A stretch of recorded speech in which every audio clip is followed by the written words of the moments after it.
네, 안녕하세요. 저는 국회 미래연구원의 거버넌스 그룹장으로 있는 박상훈이라고 합니다. 오늘 인터뷰에 참여해 주신 선생님은 연세대학에서 대학원생을 가르치고 있는 박명린 교수십니다. 일찍이 한국전쟁에 관련한 아주 대표적인 논문을 통해서 수상도 많이 하시고 우리 사회에서 전쟁과 평화의 문제를 꾸준히 강조해 오셨으며 김대중 도서관 관장을 역임하시고 지금은 인간평화와 치유연구센터 센터장으로 계십니다. 안녕하십니까? 예. 오늘 이야기 나눌 주제를 간단히 좀 말씀드리고 인터뷰에 이렇게 좀 본격적으로 들어가도록 하겠습니다. 한국은 단기간 내 경제 발전과 민주주의 발전을 이뤄낸 대표적인 국가라고 할 수 있습니다. 경제는 세계 12, 3위권을 이제 자리하고 있고 민주주의 수준도 영국을 대표하는 저널인 이코노미스트가 발표하는 지수에 따르면 미국이나 일본보다 앞설 때도 있습니다. 하지만 경제 발전과 민주주의를 이룬 한국 사회 이면을 들여다보면 갈등과 대립의 심화를 우려하지 않을 수 없는 상황입니다. 더 안타까운 것은 그런 문제를 개선하려는 노력이나 성과가 빈약한 데 있다고 생각합니다. 개선되기보다는 나빠지고 있는 것이 아니냐 하는 것이 많은 사람들의 걱정일 거라고 생각합니다. 앞으로도 그럴 것이지 않을까라는 비관적인 전망이 우리 앞에 있는 것은 아닌지 모르겠습니다. 과거에는 갈등이나 차별이라는 용어를 통해서 우리 사회 문제를 말했지만 최근에는 분열과 대립, 나아가서는 적대와 증오라는 표현까지도 사용되고 있는 사실이 이를 어느 정도 보여주고 있는 게 아닐까 합니다. 갈등과 차별, 분열과 대립, 적대와 증오를 넘어서 사회를 통합하고 공동체성을 회복하는 것이야말로 우리 사회의 중대 과제가 아닐 수 없겠는데 이런 문제의식을 담는 것이 국민 통합의 과제가 아닐까 합니다. 이를 반영해서 국회 미래연구원에서도 2021년 연구과제 하나로 국민 통합을 위한 정치 가버넌스를 설정하고 조사와 연구를 준비하고 있습니다.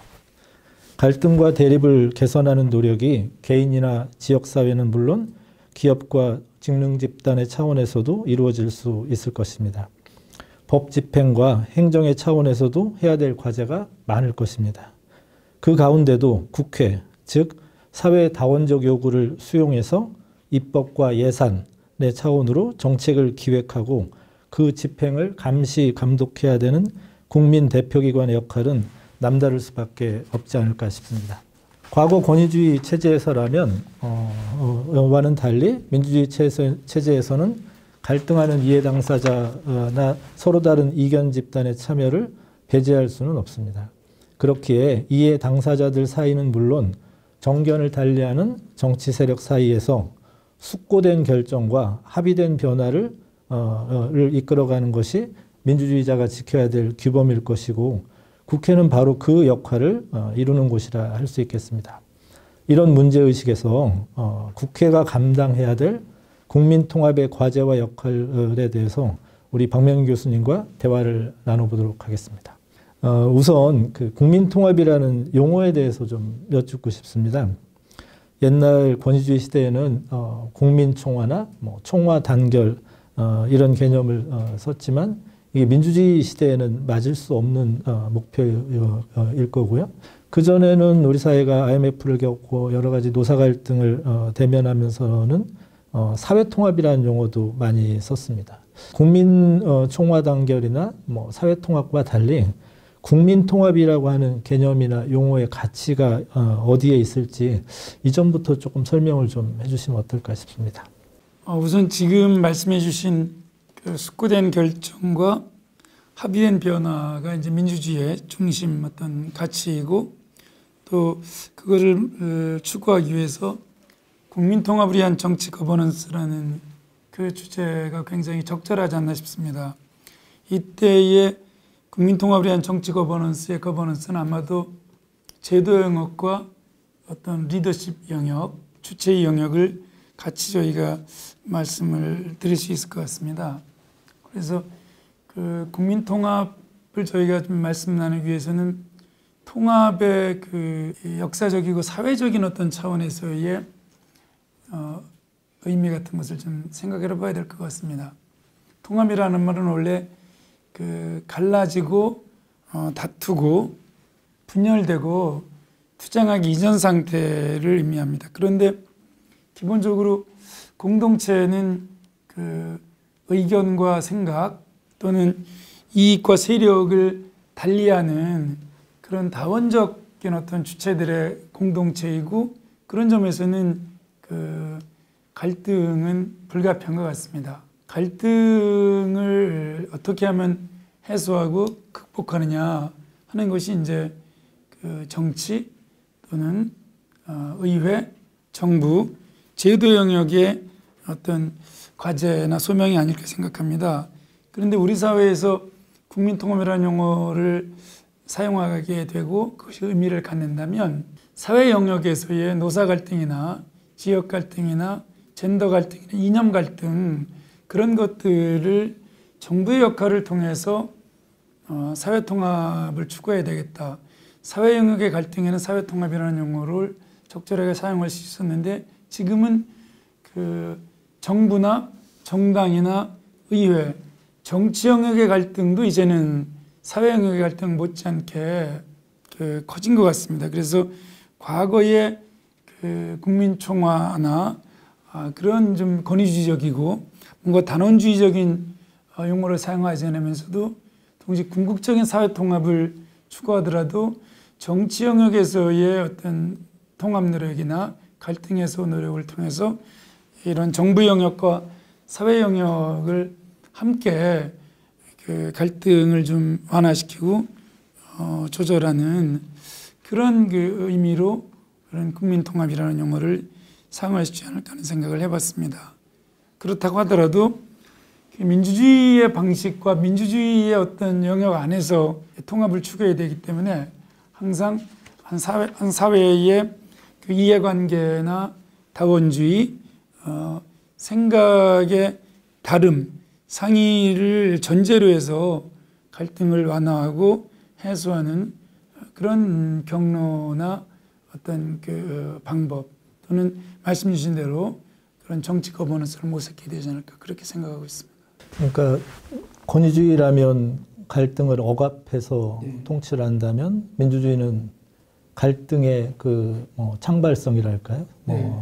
역동성, 이런 것이 오히려 사회를 더 넓게 표출하게 만들고 또 사회를 또 넓게 통합하게 만드는 힘인데, 그것이 또 너무 지나치면 민주주의를 또 운영할 수가 없으니까, 정치의 한 역할 가운데 하나는 갈등의 긍정적인 관리이면서 동시에 그것이 과다한 갈등의 전면화랄까, 이런 걸 이렇게 통제해가는 또는 관리해가는 그런 아마 인간의 활동, 이렇게 아마 말씀해 주시는 것 같아요. 그러면 그 전에 사회 통합은 사회 속의 이해 당사자들 사이에 조정과 타협의 문제를 통해서 갈등 의제를 좀 개선했다면, 지금 우리 사회의 문제는 그걸 넘어서서 정치가 본격적으로 공동체의 어떤 통합을 위해서 노력해야 되는 그런 단계이기 때문에 아마 국민통합이라는 좀 더 큰 개념이 필요하다, 이렇게 말씀하신 것 같습니다. 예, 맞습니다. 예. 그러면 정말로 우리가 그렇게까지 이제 국민통합을 말해야 될 만큼 우리 사회 지금 불평등화랄까요? 빈곤화 이런 정도는 좀 어떤가요? 빈곤이나 불평등, 그걸 말씀드리기 전에 그러니까 이제 정책의 고전적인 명제가 이제 불평등이 이런 갈등의 근원이다. 비교적 불평등의 정도가 심각한 사회가 이제 갈등이 높은데, 우리 사회는 불평등의 정도를 말씀드리기 전에 과연 우리가 국민통합을 적극적으로 정치 거버넌스를 통해서 적극적으로 능동적으로 시도하지 않아야 될 만큼 정말 갈등이 심각한가, 이것을 한번 잠깐 말씀을 나눠봐야 될 것 같습니다. 국제 비교 조사들에서 한 사회의 갈등을 나타내는 갈등 지표나 통합 지표의 비교 조사를 보면 한국 사회가 종교 갈등이 없는 사회임에도 불구하고 OECD에서 갈등 순위에서 1위에서 3위를 놓친 적이 없는 것 같습니다.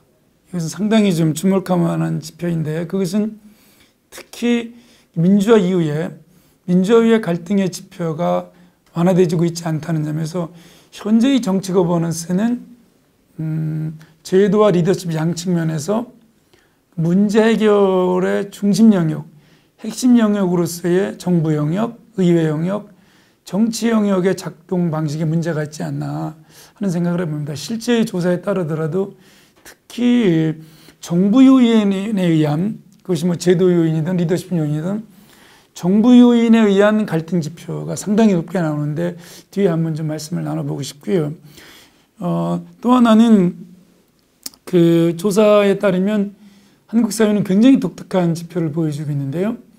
민주화 이후에 민주화 이전보다 시위 횟수가 훨씬 더 증가하고 있는 상당히 이례적이고도 주목할 만한 그런 지표를 보여주고 있습니다. 특히 외환위기 이후에 오늘에 이르기까지 그 시위 횟수의 통계는 거의 6배 정도를 폭증하고 있어가지고 이것은 사회 갈등이나 정치 거버넌스를 연구하는 학자들, 국내외 학자들을 상당히 긴장하게 만드는 요인입니다. 근데 횟수의 증가 못지않게 또 하나 주목할 만한 점은 이것이 그 과거의 진보 보수 또는 민주주의와 어떤 권위주의 이런 단일 의제를 둘러싼 갈등이 아니라 이제는 뭐 이념 요인, 지역 요인, 정치, 젠더, 세대, 교육, 노동, 주거 문제 거의 모든 의제가 이제는 그 시위, 즉 광장으로 이렇게 나아가서 외치는 그런 단계에 접어들었다는 점에서 의제를 수렴하고 대화와 타협을 통해서 이 갈등을 극복하고 조절하는 기제로서의 정부 영역과 의회 영역의 어떤 작동 기제에 중대한 문제가 생긴 것이 아닌가 하는 진단이 이렇게 자꾸 나오고 있는 것 같습니다. 그러다 보니까 민주정부 내에서 민주정부의 갈등 관리 지표를 조사하는 것들도 뭐 정책의 이제 대표적인 학자들 조사에 따르면 외국 조사에 따르면 한국이 대통령제 국가 중에서도 갈등 해소 기능이 거의 최하 수준이고 의회 책임제 국가와 비교하면 비교할 수 없을 정도로 이 갈등 해소 기능이 약한 걸로 나오고 있습니다. 그런 점에서는 종교나 문화나 인종 갈등이 없는 민주국가에서 이렇게 사회 갈등이나 정치 갈등의 지표가 높다는 것은 이제는 보다 적극적인 차원에서 국민 통합을 모색해야 되는 그런 단계가 아닌가 싶습니다. 그러니까 시위 이런 직접 행동이 많다는 얘기는 민주주의에 기대했던 공정하고 합리적인 제도나 절차를 통한 문제 해결에 사람들이 기대를 덜 갖게 됐다는 뜻이겠죠. 그래서 보다 직접적으로 요구하고 문제 해결을 이렇게 강제하려고 하는 그런 욕구가 큰 게 지금 우리 현실이라는 것이죠. 네, 그러니까 일반적으로 민주시민으로서 투표와 선거를 통해서 의사를 표현하면 그 국민들로부터 투표의 지지를 받은 만큼 정당이 주체가 돼가지고 의회와 정부 영역에서 국민들의 요구와 요청을 수용을 해가지고 정부의 정책에 반영을 하면 이렇게까지 갈등 지표가 높거나 제도 이외의 영역에서 국민들이 그것이 뭐 학부모가 됐건 학생들이 됐건 여성들이 됐건 청년들이 됐건 빈곤층이 됐건 이런 그 부모님의 어떤 그 총합으로서 또는 부모님 이익의 결집 어떤 그 채널로서 정당과 의회나 그 정부가 정상적인 지금 작동을 하는데 심각한 문제가 있다는 것이 바로 이런 지표가 보여주는 것 같습니다. 우리나라의 갈등 상황을 좀 수요 측면하고 공급 측면 두 측면에서 조금만 더 나눠서 살펴봤으면 좋겠는데요. 박 교수님이 전공하셨던 해방 이후 초기 국가 형성 과정의 매우 특별한 점 때문에 전통사회 계층 구조나 권위 구조가 어떻게 보면 좀 다른 나라에 비해서 조기에 이렇게 종식되고, 그런 면에서는 한국 사회는 매우 강한 평등의식을 가질 수 있는 그 조건을 갖고 국가를 운영하게 됐고, 그거 덕분에 어떻게 보면 민주화나 또는 뭐 이런 사회발전이나 정치발전에 그런 욕구도 강하게 가졌던 것이 한 측면이 있었던 것 같습니다. 그래서 우리 사회 많은 사람들이 갈등의식이 높은 거는 또 뒷면에는 평등에 대한 또 강한 또 그 의식도 한편에 있지만, 그거 말고도 객관적인 사회 분열이랄까요? 대립 이런 요소도 커지고 있다는 게 아마 수요 측면에서 강조하시고 싶은 말씀이신 것 같고, 네. 여기에 대해서 공급 측면이라고 부를 수 있는 선거, 정당, 의회처럼 정치가 해야 될 기능이 제대로 발휘되지 않은 측면, 그러니까 수요 측면과 공급 측면 모두에서 우리 사회 갈등 구조가 나빠지고 있다, 이렇게 아마 생각하시는 것 같은데, 제가 정리가 좀 맞은가요? 예, 아주 정확한 말씀입니다. 그러니까 민주화라는 것은 기본적으로 요구의 분출을 이제 그런 민주화의 계곡을 통과하거나 여러 현상으로 나타나는데, 한국 사회 같은 경우는 비교적 민주화의 계곡을 통과할 때에 그런 이제 권위주의 하에서의 억압을 통한 갈등, 그 다음에 민주주의의 방식을 통한 갈등 관리에 초반에는 조금 일정 부분 성공을 한 것 같습니다. 그래서 권위주의적인 억압을 통한 그 갈등 해결 방식에서 어떤 대화와 토론, 선거와 투표를 통한 갈등 해결을 이행하는 과정에서 그 권위주의 유산을 극복하고 지역 대결 구도를 완화시키는, 또 이념 대결을 완화시키는 초기 민주화 국면에서의 갈등 완화 시기를 지나면 조금 지금 말씀 주신 대로 국민들의 평등주의 지향의 그런 가치 때문인지, 아니면 저는 그런 가치 지향보다는 객관적으로 한국 사회의 민주화가 과연 자유화의 측면은 촉진시켰지만 어떤 형평화나 인간화나 사회화의 측면에서 성공적이었는가에 대해서는 좀 회의적입니다. 사회경제적인 지표를 보더라도 민주화 이후에 한국 사회의 불평등 구조는 점점 악화돼서 소득 상위 계층과 하위 계층의 불평등의 정도가 OECD 최고 수준으로 치닫고 있는데, 최근 들어서 소득 격차는 약간 완화되니까 오히려 또 부동산과 자산 격차가 이제 소득 격차의 몇 배로 악화되면서 계층으로서는 빈곤 계층들, 직군으로서는 비정규직, 세대로서는 청년들이 과연 소득 격차의 완화의 수십 배에 달하는 이 자산 격차와 부동산 격차의 절망을, 이거를 정부와 의회가 정치 영역이 정말 심각하게 깨닫고 있는지 상당히 걱정이 되고요.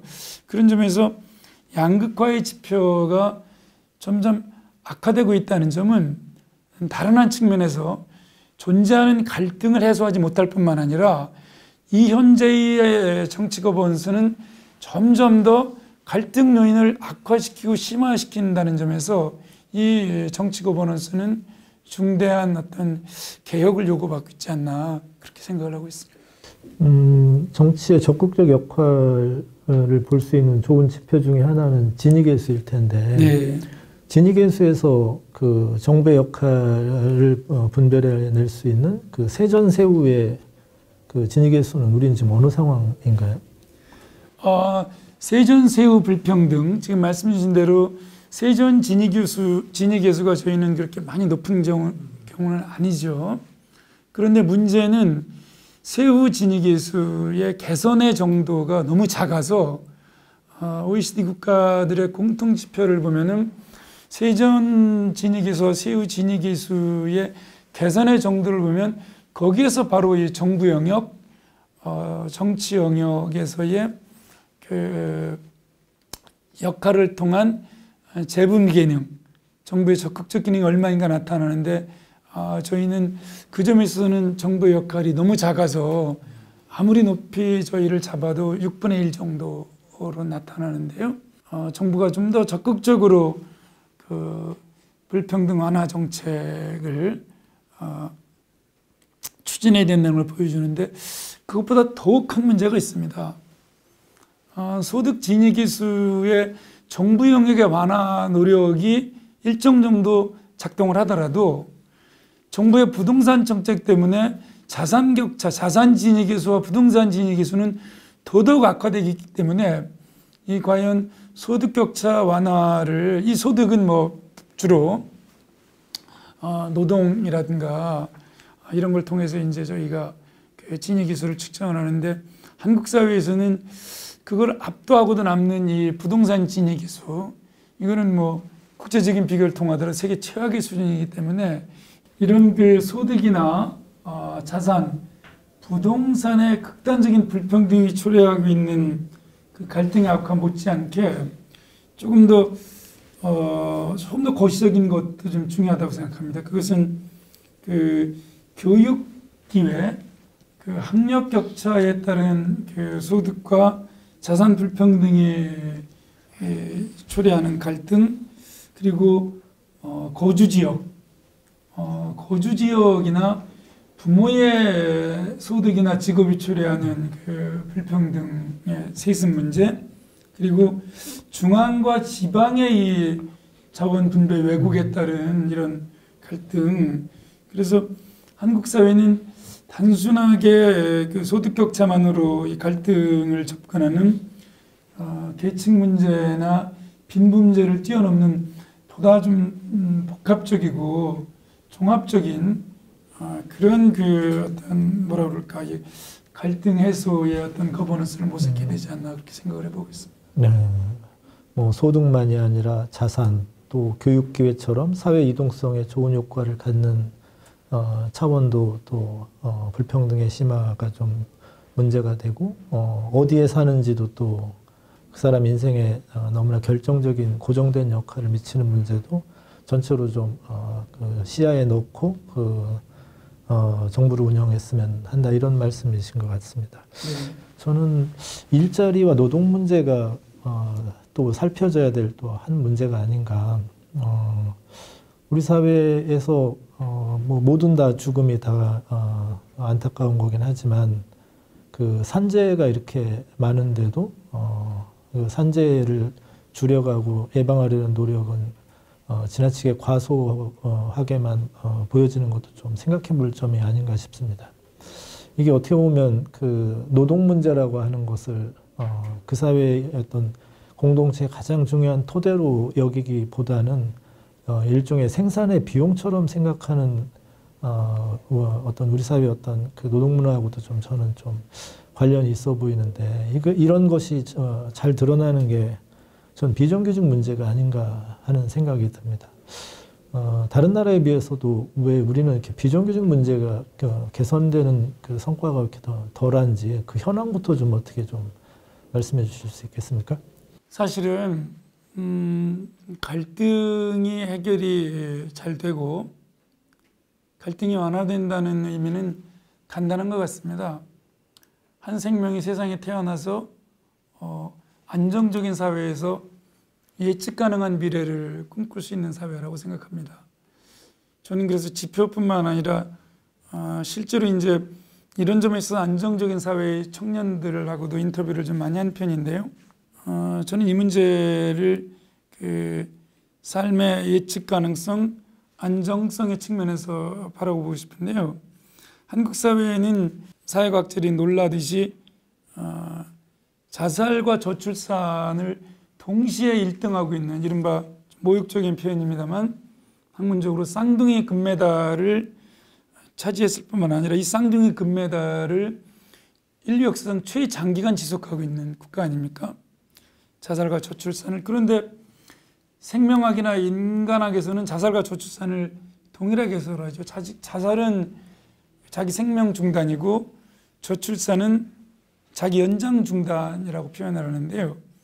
인간에게 생명이 가장 소중하고 생명 연장이 가장 큰 기쁨에도 불구하고 자기 생명을 중단하거나 자기 연장을 중단할 때에는 그 고통은 저희가 정말 인간적으로 이렇게 절실하게 듣지 않으면 안 된다고 생각합니다.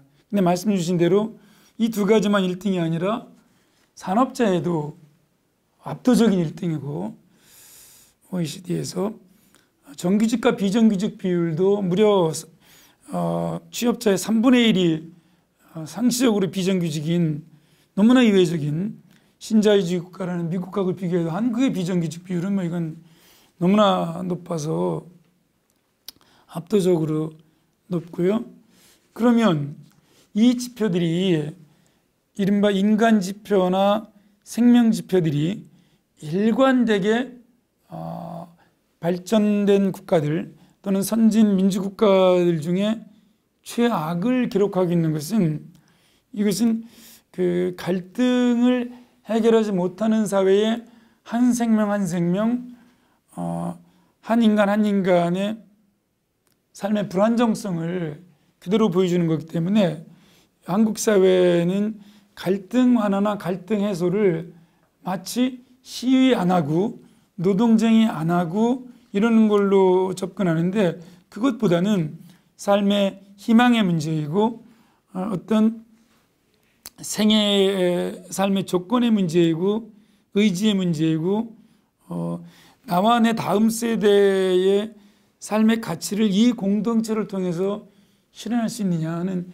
동기부여의 문제이기 때문에 조금 더 이 문제는 말씀 주신 대로 적극적으로 나서서 일자리 문제나 노동 문제나 비정규직 문제 특히 연구를 하면 할수록 이해할 수 없는 또 하나의 문제가 이 그 원청과 하청의 관계에서의 임금 구조나 고용 구조의 불안정성과 격차 이런 문제를 이제는 오늘 주신 말씀 중에 가장 가슴 아픈 게 우리 사회가 한 사회 발전에 이걸 언제까지 이걸 비용으로 생각할 거냐 이거를 이 높은 자살 이 정말 기록적인 저출산 이 높은 산업재해 이 높은 비정규직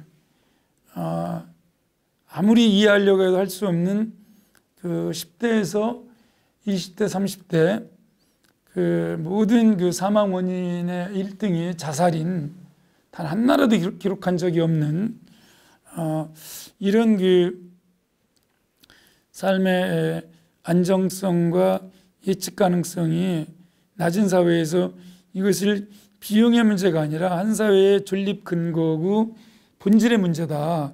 이렇게 빨리 좀 뭐라 그럴까 전환이 오지 않으면 그 좀 이런 말씀을 드리 죄송합니다만 임마누엘 칸트가 계속 강조한 것이 국가는 발전하는데 왜 개인은 불행해지는가.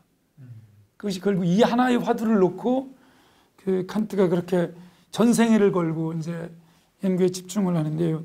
저는 대한민국이 이렇게 선진민주국가 또는 OECD 어떤 통계로는 12, 13위권 또는 어떤 통계로는 10위권 안팎을 넘나드는 이런 국가의 발전에도 불구하고 왜 개인의 안정지표나 희망지표나 생명지표들은 이렇게 정말 인류에서 기록된 적이 없을 정도로 나쁜지 바로 여기부터 출발해야 될 것 같습니다. OECD에서 가장 높은 수준의 그 불평등 구조, 가장 높은 수준의 노동 고용 구조, 비정규직의 불안정성, 그 정규직과 비정규직 임금 격차, 학력별 임금 격차, 직종별 임금 격차, 그리고 조금 전에 말씀드린 그런 부동산 격차 이런 게 있고 그 전에 이 불평등 구조가 심각한 나라들일수록 정부 역할, 의회 역할, 정당의 역할이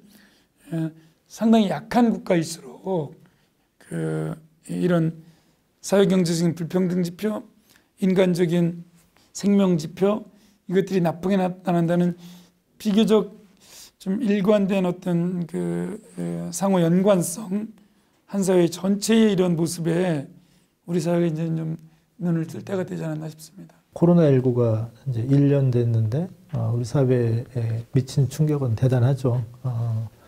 약 1,200명이 조금 넘는 숫자가 그 희생됐고 여러 사람들이 이제 후유증도 고민하고 앓게 되고 했지만 사실 같은 기간에 산업재해는 그보다 훨씬 많았거든요.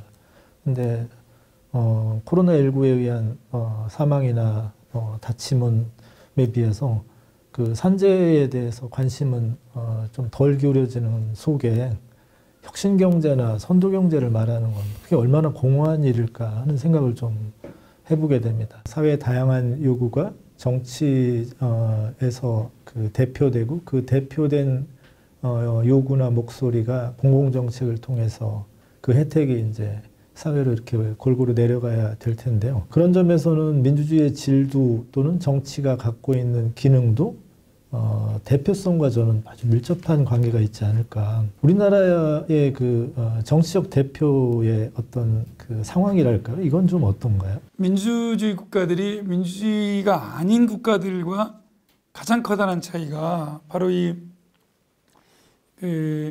국민들을 대표하는 대표들에 대표의 체계에 의해서 그 문제를 해결한다는 갈등을 해결한다는 그 점에 있는 것 같습니다.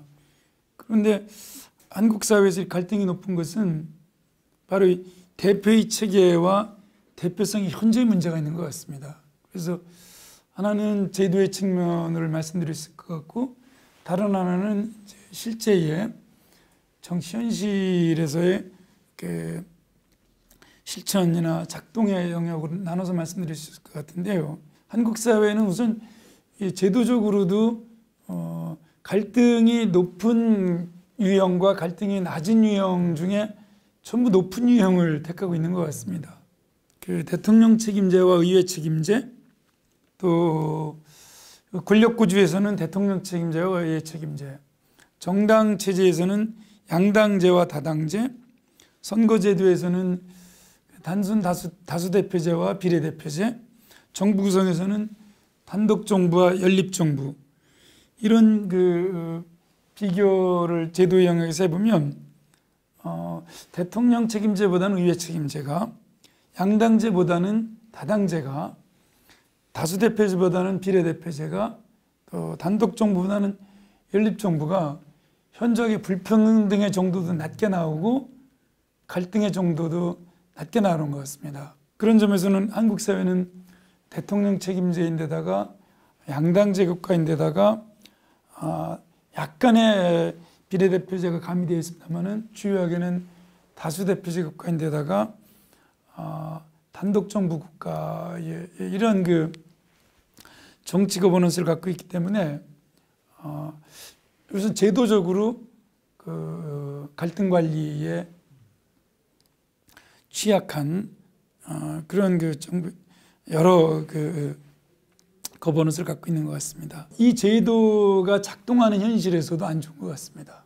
그러니까 투표 참여율도 OECD 중에 10% 이상, 평균 10% 이상 낮고, 낮아도 아주 많이 낮고요.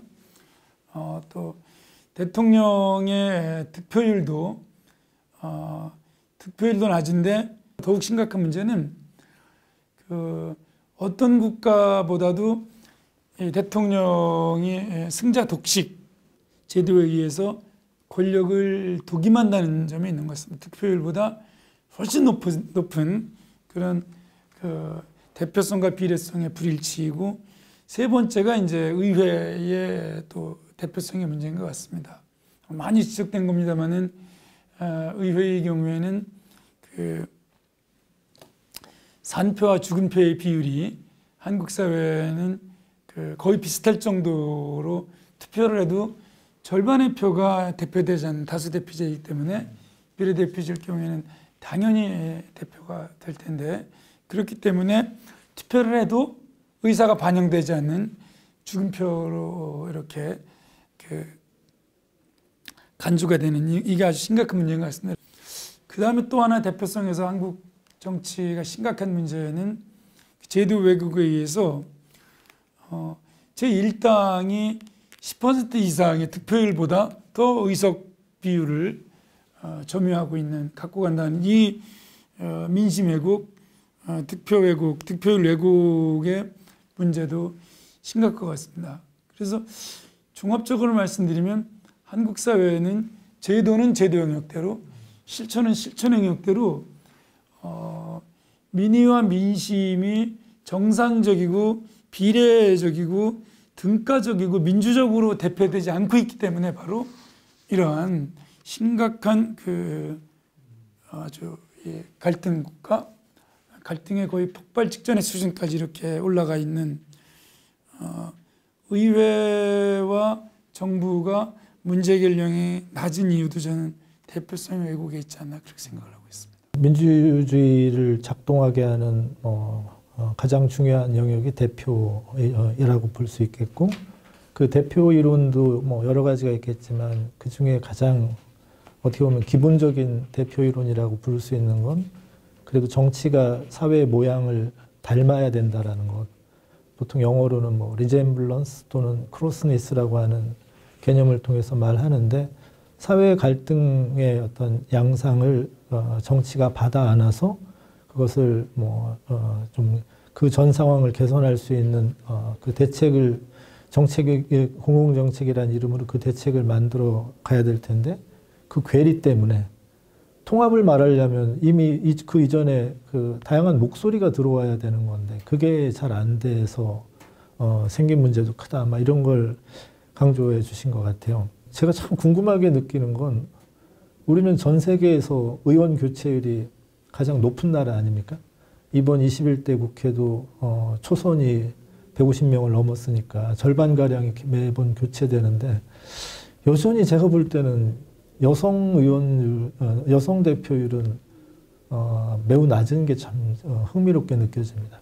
민주주의 이론가의 책에서 본 거로 한 사회의 어떤 평등과 자유의 질은 여성의 대표성하고 비례한다, 이런 걸 본 적이 있는데, 우리나라 지금 국회의원의 여성 대표는 상황이 어떤가요? 저는 여성 문제는 존재하지 않는다고 생각하는 사람입니다. 여성 문제는 인간의 절반의 문제이고, 바로 거기에 눈을 띄면서 한 남성은 그 한 어머니의 아들이거나 한 아내의 남편이거나 한 딸의 아빠가 아니면 존재할 수 없다는 유명한 이론이 있습니다. 성이라는 단어는 절반이라는 단어에서 나왔습니다. 그 여권에는 그 성이라는 단어가 그대로 사용되고 있습니다. 즉 절반이라는 말은 완전 평등을 의미합니다. 그런데 그래서 이 문제에 눈을 뜬 분들이 1인 1표의 궁극적인 완성은 여성에게 1인 1표를 보장할 뿐만 아니라 여성의 그 참정권뿐만 아니라 여성의 공무단임권까지도 가능하면 5대5에 근접할수록 그 인간의 각자 생명의 단독성, 그 특이성, 독자성을 갖고 있지만 인간으로서의 보편성, 공통성, 동일성, 단독성과 동일성을 동시에 발현하게 하려면은 인간의 대표성, 특히 여성의 대표성이 평등에 성이라는 말 그대로에 근접하게 되면 되겠구나. 여성의 대표성, 공공영역, 정부나 의회나 이런 데서 여성의 대표성이 높으면 높을수록 다른 영역, 공공성이라든가 형평성이라든가 복지라든가 인간 개별 지표라든가 이런 것들이 높아지는 것을 보고 이게 인간으로서의 아까 말씀드린 단독성과 동일성이 동시에 발현되는 것은 바로 성의 절반이 그대로 대표되는 평등성이거나, 저는 그것은 웨스트민스터 모델과 메디슨 모델을 결합을 해서 스칸디나비아 모델을 만들어낼 때에 굉장히 중시한 것이, 그래서 의회와 내각에서의 여성의 대표성을 높이는 문제가 아니었나 싶습니다. 그렇게 하니까 이제 복지 문제라든가 육아 문제라든가 교육 문제라든가 공공성 문제라든가 심지어 이 세금 문제까지 이렇게 형평의 원리에 따라서 해결되는 걸 보고, 그래서 오랫동안 저도 한국 사회에서 최소한 여성 그 대표성 30% 그게 안 돼가지고 이제 지금 우리가 20%는 안 되죠? 안 됩니다. 이렇게 노력을 했는데도 현재 국회가 19%.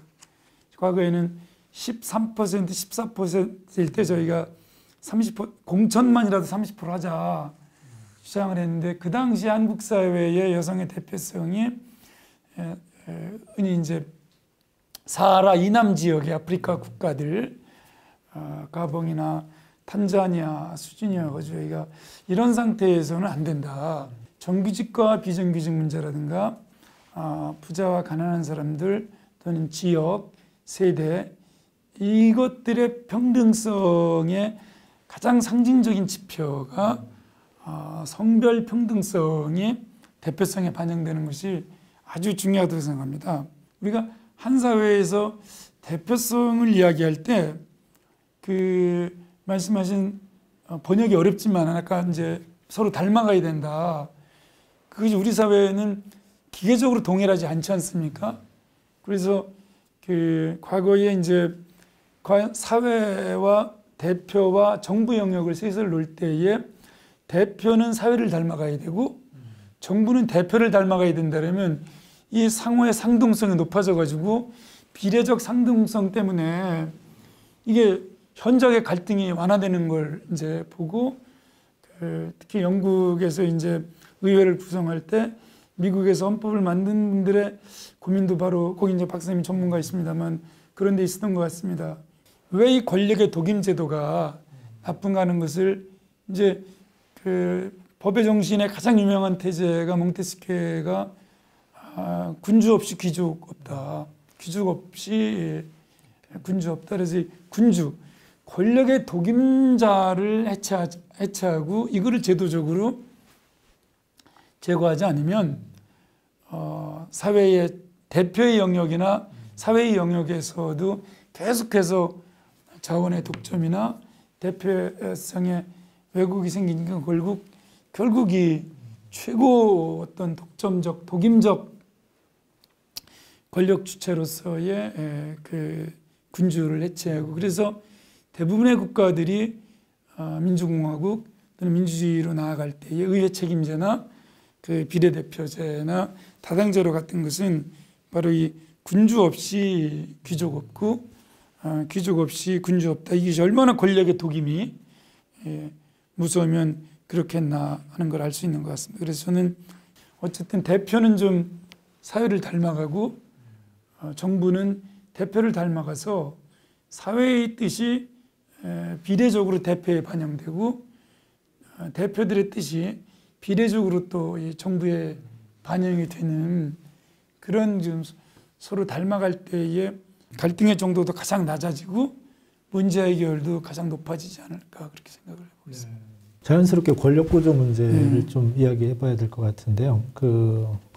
뭐 우리가 보통 삼권 분립이라는 말을 많이 하는데 그 삼권 분립의 형태에 따라서 의회 중심제냐 대통령 중심제냐 이런 말을 좀 하긴 하는데, 대통령제가 민주주의가 되려면 사실은 의회제 기초 위에 설대 가능하지 않습니까? 네. 미국도 대통령제라고 말하기 전에 의회제죠. 네, 그렇습니다. 의회제 위에다가 행정수반을 안정적으로 올려놓은 게 이제 미국식인데, 저는 아무리 봐도 우리나라의 삼권 분립의 상황을 보면 입법부인 국회의 권한과 기능이 너무 왜소한 것이 우리 민주주의를 조금 어렵게 만들기도 하고, 또 사회의 다양한 갈등 조정 기능이 약화된 것하고 관련이 좀 깊지 않을까 이런 생각이 드는데, 우리 국회가 권한이나 이 뭐 권능이랄까 이게 어느 정도라고 보세요? 말씀 주셨지만 미국 사람들이 처음에 그 정부를 만들 때에도 자기 스스로 의회제 미국이라고 불렀으니까요. Congressional America라고 부르고, 그 대통령이 갖는 권한은 워낙 약했기 때문에 기본적으로 민주주의는 의회제와 동일한 의미를 가졌던 것이고, 근데 민주주의의 출발점은 대표민주주의, 대의민주주의와 동의였기 때문에 그것이 뭐 그 참여민주주의를 그 배제하거나 제거한다는 의미가 전혀 아니었으니까요. 인민의 참여를 통해서 우리가 주권자로서 우리의 대표를 보낸다는 그것이, 대표를 통한 통치가 우리가 통치한다는 뜻을 가졌었기 때문에 그전에는 우리가 선출하지 않은 사람들이 통치를 했었으니까, 그래서 우리가 주권자로서 주권은 우리가 갖는데, 소버린티는 우리가 갖는데 오소리티를 그 입법권을 국회에 주고 집행권을 집행부에 주고 사법권, 그래서 소버린티와 오소리티를 완전히 분리를 했었으니까요. 저는 한국 사회는 바로 이 갈등이 높은 이유가 아까 말씀 주신 대표성의 불비례성, 그 대표의 왜곡과 직결되어 있지만 또 하나가 대표된 이후에 권력 분산, 정부 형태나 소버린티로부터 위임받은 오소리티 권한들 간의 분배에 직결되어 있다고 봅니다. 대표적인 예산 아닐까요? 우리나라 입법부가 사법부보다 예산이 많은가요? 아니, 비교할 수 없이 적죠. 그러면 행정부 가운데 한 부처의 예산하고 비교하면 의회 우리나라 국회 예산이 1년 국회 예산이 많을까요? 저는 우리 사회가 의회민주주의인가에 대해서 상당히 회의적인 사람입니다. 그러니까 국민의 의견이 절반이나 투표를 해도 사표로 간다는 점에서 대표성의 문제가 있지만 세 가지 점에서 저는 민주주의는 한마디로 그냥 임마누엘 칸트나 뭐 제임스 매디슨, 오늘날의 민주주의의 이론적 토대를 놓은 분들이 말씀들 하다시피 의회가 국민의 대표가 권한을 갖는 정부이고 의회의 입법권이 행정부의 집행권보다 최소한 우선권을 갖는 국가인데 저는 그 점에서 좀 우리는 상당히 문제가 많다고 생각합니다. 첫 번째로 우리의 의회는 권한이 너무 작습니다. 의회는 그래서 삼권 분립 이전에 이권 분립 시절만 비교를 해보더라도 한국 사회는 의회의 권한이 정책에서 말하는 소극적 권한에 집중되어 있습니다. 비판, 반대, 청문, 개수 조정 이 정도이기 때문에 의회가 받는 비판보다 의회의 권한은 너무 작습니다. 예산 작성권이 없으면 사실 공공정책 기획권은 없는 거나 사실 마찬가지 아닐까요? 새로운 항목을 헌법상 예산에 설치할 수도 없고 조정할 수도 없고 증액할 수도 없는 이런 상태에서 더욱 문제는 그 예산권을 말씀드리기 전에 그런 소극적 권한밖에 없는데 적극적 권한이라고 얘기할 수 있는 정책 결정권, 예산권, 인사권, 감사권 이 네 가지가 말씀드린 저희는 하나도 없습니다. 우리 의회는. 그런데 예산권이 없으면 다른 나라들처럼 감사권이라는 뜻이 될 텐데 감사원도 대통령 직속입니다. 예산도 행정부가 결정을 하고 예산 편성도 예산은 또 대통령 직속에 감사원이 또 감사를 하는 이런 정말 아주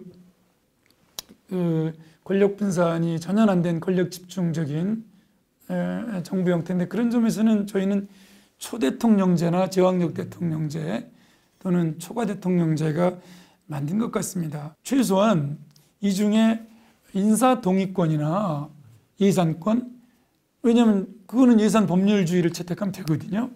또는 그렇지 않으면 감사권, 그 정도가 국회에 오지 않으면 특히 정부가 법률안 제출을 가지면 안 됩니다. 정부가 법률안을 제출하더라도 국회의원들 의회를 통해서 제출하면 되거든요. 근데 저희는 지금 직접 제출하게 되어 있어서 정부 입법은 저는 안 된다고 봅니다. 두 번째는 말씀 주신 바로 그 예산 문제인데 비교를 해봤습니다.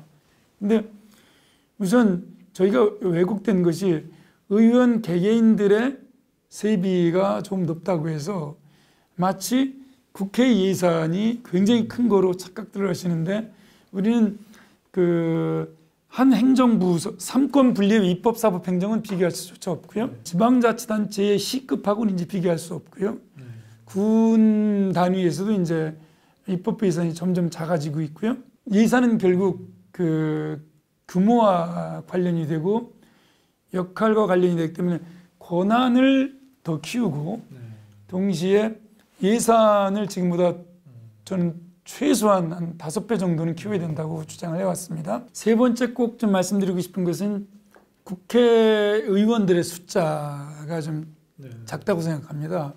그래서 이것은 어떤 지표를 비교를 해봐도 그 1948년 당시 헌법으로 돌아가도 저희는 교원 숫자가 300명이 아니라 500명이 돼야 되고 OECD 평균으로 돌아가도 줄여서 잡아도 600명, 많이 잡으면 800명 수준이 돼야 되고요. 또 한국 사회의 다른 부문과 비교해봐도 그렇고 그래서 대표성, 민주성, 비례성, 등가성을 반영하려면 한국 국회는 최소 500명에서 800명 정도로 국회의원들의 규모가 좀 확대되어질까 싶습니다. 인구 비례로 선출직 전체를 따지면 그 차이가 좀 뚜렷해 보인다고 생각하는데 우리가 선출직 지방의원이나 지방자치단체장을 포함해도 5천 명이 안 되는 숫자지 않습니까? 네.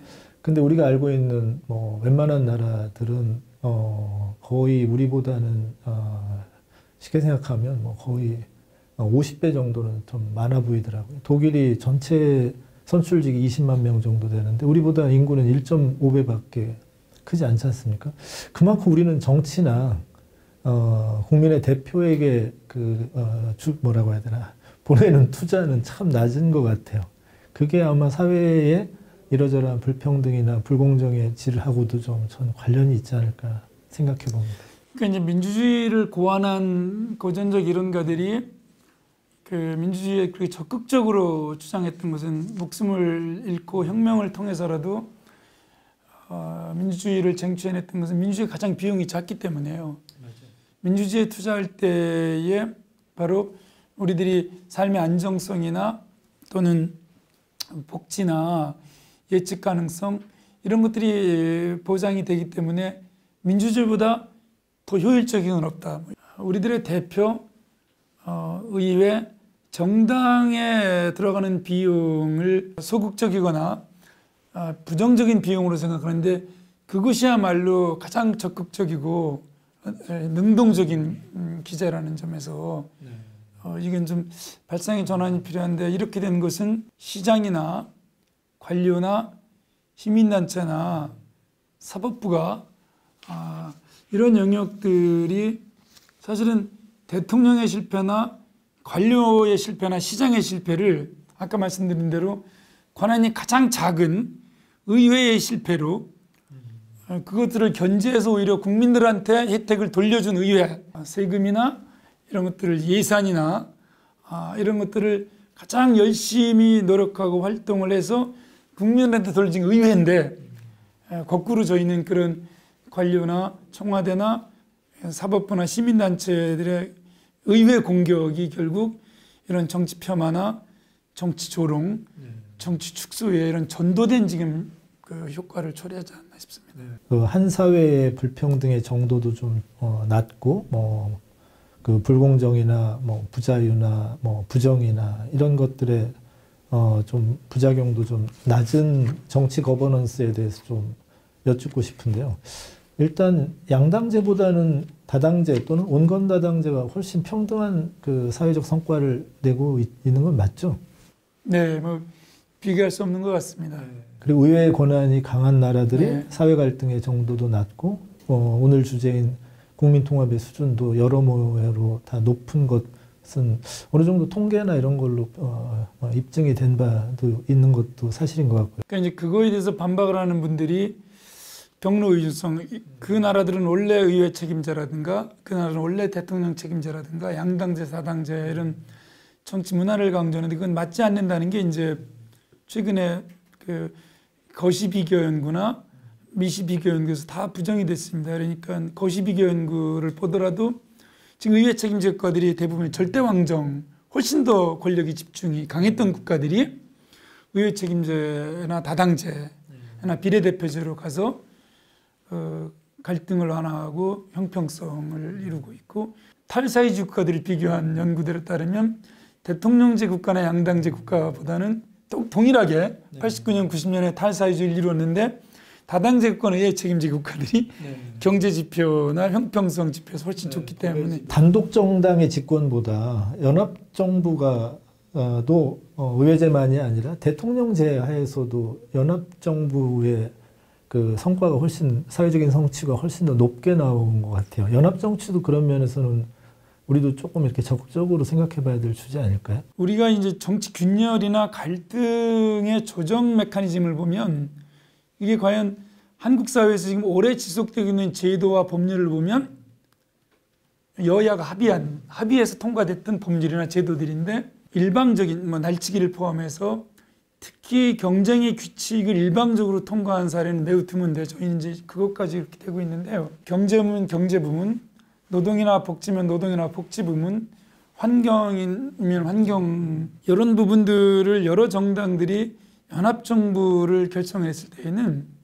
그러니까 이게 제도의 영역만 갖고 안 된다 하는 것을 보여주는 것 같습니다. 그 리더십이나 정치 영역에서도 얼마든지 갈등을 완화할 수 있다고 보여주는 게 바로 그 독일이나 네덜란드나 핀란드나 스웨덴 이런 국가들이 보여주는 그 의회 책임제 국가에서 연합정부뿐만 아니라 준 대통령제, 핀란드나 프랑스나 이런 준 대통령제 국가들에서도 단독 정당 집권보다는 연합 정부들이 훨씬 더 갈등 완화 정도가 높고 이런 형평성도 높게 나오고 정부에 참여하는 정당의 범위가 넓어지니까 그 정당들을 지지했던 시민사회 안에 정통성이나 정당성이 강해져서 그런 효과를 낳았다고 아마 볼 수 있겠죠. 지지 기반에 대한 어떤 강한 대표성을 정부 영역에 반영할 뿐만 아니라 그 최근 연구들에 따르면은 한 영역의 전문성이 다르기 때문에 이를테면 환경 문제를 녹색당이 정책을 추진할 때에 그 정책의 완성도나 이런 것들이 훨씬 높기 때문에 이제 타협의 정도도 높지만 정책의 업적 수행의 정도도 높게 나온다는 사회민주주의 국가들이 복지에 강한 이유도 바로 거기에서 나오지 않나 싶습니다. 아마 우리 사회의 지표들을 보면 그 약자들의 처지가 어떤 지표를 보더라도 계속 악화되고 있고 그 때문에 분열이나 이렇게 좀 갈등의 상처들도 점점 좀 커지고 있는 것이 우리 현실이라면 사회를 좀 더 통합적으로 운영하고 또 공공정책의 어떤 방향도 그런 효과를 나타낼 수 있는 쪽으로 이제 전개되어야 되게 될 텐데요. 그런 걸 만약에 우리가 국민통합이라고 부른다면 국민통합은 아마 개별 정책에서도 노력을 해야 되겠지만 그것만이 아니라 정치 거버넌스의 차원에서도 생각해 볼 문제가 많이 있다. 한 사회의 다원적인 요구와 이익이랄 거예요. 이런 것들이 정치에 잘 대표될수록 평등하고 갈등도 좀 줄고 여러 가지 분열의 상처도 낮게 만들 수 있다는 걸 오늘 박명인 교수님이 말씀해 주셨고 권력 구조도 서로 견제하고 균형할 수 있는 요소가 강해져서 그 가운데도 의회가 우리 같은 경우에는 권한이나 규모가 작은데 그 권한과 규모가 조금 더 늘어서 권력 구조상의 균형도 조금 나아지면 아마도 사회통합의 효과도 훨씬 더 발휘될 수 있을 것이다. 동시에 정치란 어느 한 다수당이 혼자 하기보다는 다른 정당과 공존하고 경쟁하면서 전체 사회를 조금 보듬어 안을 수 있는 정통성의 기반도 넓혀가는 게 그 정책의 결과가 훨씬 더 사회통합적이기도 하다. 아마 오늘 말씀의 핵심은 이렇게 정리가 될 수 있을 것 같습니다. 결국 한 사회의 발전은 그 정치의 능력과 역할에 달려있다고 생각합니다. 정치라는 말이 나라의 일이라는 말에 그 준말인데요. 거기는 정치는 그 나라와 나라 구성원, 국민의 모든 일과 관련이 있기 때문에 그래서 그 정치의 역할이 클수록 그 국민들은 자유롭고 정치는 보이지 않는다는 역설이 있지 않습니까?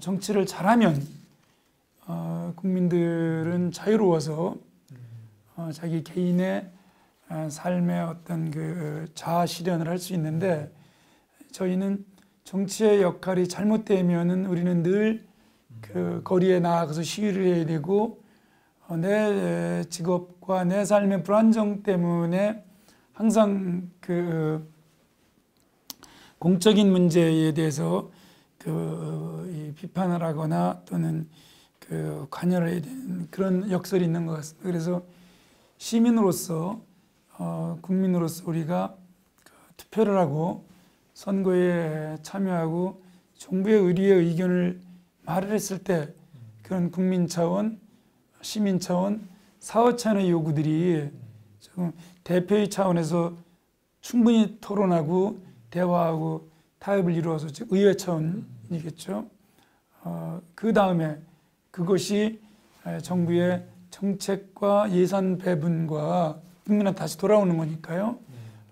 거기에서 잘 이렇게 반영이 돼가지고 의회와 정부, 입법부와 집행부의 바른 역할을 통해서 한 사회의 갈등이 현저히 좀 완화되고 다원적 삶들과 다원적 요구들이 해결이 되면서 각자의 시민의 삶은 좀 자유롭고 네. 또 행복하고 예측 가능한 그런 사회로 이렇게 좀 빨리 자리를 잡아갔으면 좋겠습니다. 네, 오늘 대담은 우리가 오늘날의 민주주의를 부르는 별칭이 왜 입헌 민주주의고 왜 의회 민주주의고 왜 다원 민주주의인가를 생각하는 시간이었습니다. 장시간 좋은 말씀 해주신 거 감사드립니다. 감사합니다. 마치겠습니다.